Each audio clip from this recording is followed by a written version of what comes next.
Okay, so this is Liam's rubber stripper that we are selling. So things you need to know about. This device does have removable blades, so it's a single blade rubber stripper, so you need to be aware of that. Now, this is a very much a manually adjusted rubber stripper that you have to open these screws and slide it around to make use of it.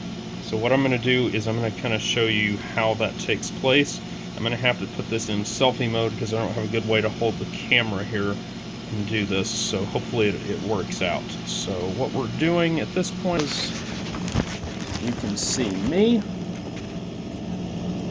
and so the way this is going to work is there is a slot right here that your rubber slides through.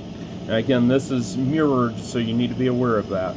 The bottom line is I'm going to slide my rubber into that slot, just like that. Now, once it's in, whatever width of rubber I'm running, I need to gently move the guide right here over until the rubber is not tensioned in there. You don't want it tight, but you do want it to stay put. And so it's going to take me a minute to get that going. This is a little bit of a trial and error task, so you need to bear that in mind. But now I've got the rubber so that it feeds in. There's no wiggle either side.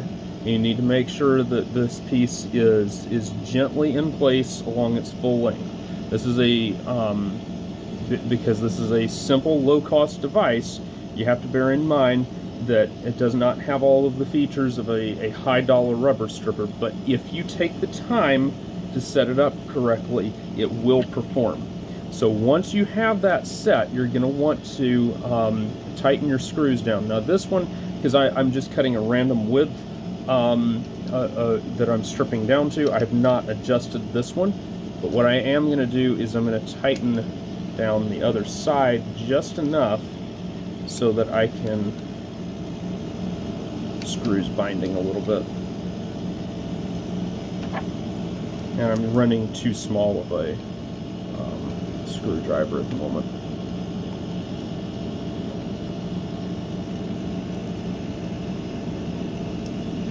Still binding up a little. Okay. So again, like I said, you have to take your time with this. So your rubber stripping task is something you're going to want to try to do as much as possible at home with this device. Now, things have scooched around a little bit, so I'm adjusting it back.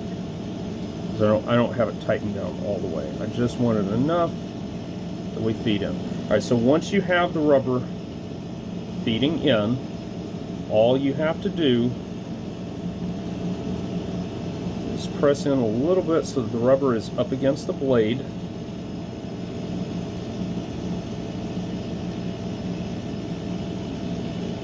And that will start the feed process. And you don't want to go really fast.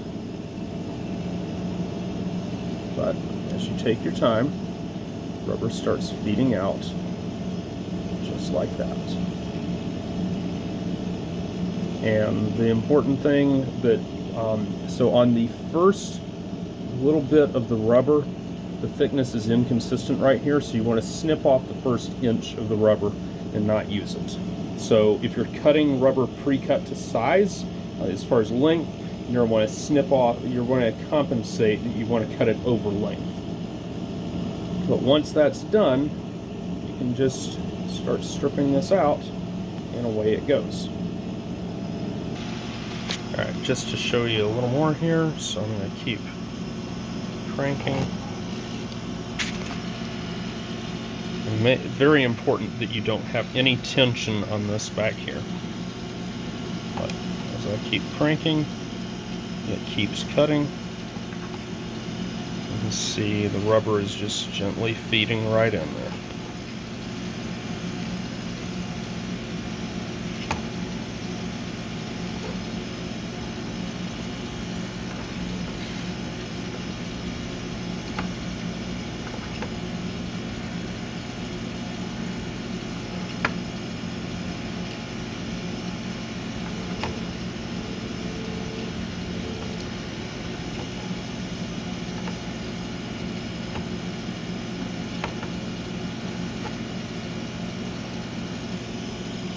Now, let's see, I've stripped off that rubber, and again, very consistent cutting. It's really impressive for such an inexpensive device how well it cuts.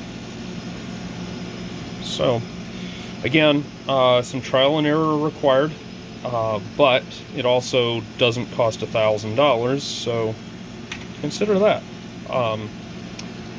Questions, comments, let us know. They do include a full instruction manual for this device.